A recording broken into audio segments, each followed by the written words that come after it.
So the Federal Reserve can create money out of thin air.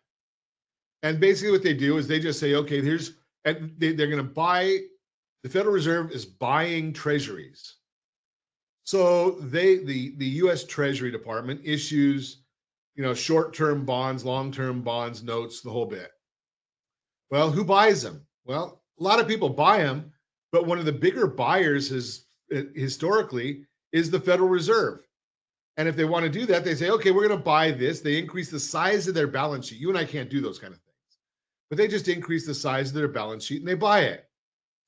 And during some of the challenges, the Federal Reserve was buying 10-year treasuries or treasury notes, and they were buying mortgage-backed securities.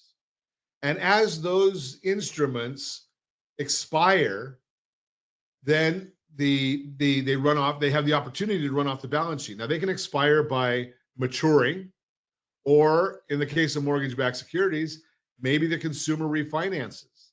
And there's 30% of the loans right now are folks who are doing what they call a debt consolidation loan.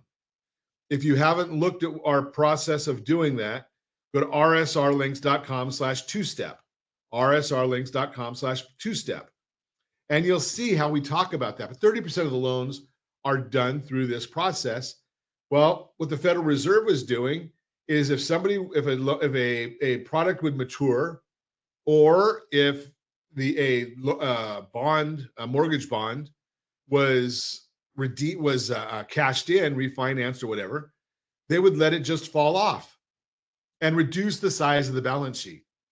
Well, what the Federal Reserve said they're going to start doing is slowly they're going to stop letting these things run off. Well, what does that mean to you? Well, what that's telling you is that when they go out there, if they don't want to let it run off, if a bond matures, when they don't want it to run off, the Federal Reserve has to go out and buy something new. And that brings in the eats up some of the supply of those things, so that the Treasury has to issue these bonds. And now again, where the Federal Reserve wasn't buying them, now they're saying, okay, we're going to keep the balance sheet the same size, so when something matures, they go and buy something back. And that's the idea, what the Federal Chair was talking about.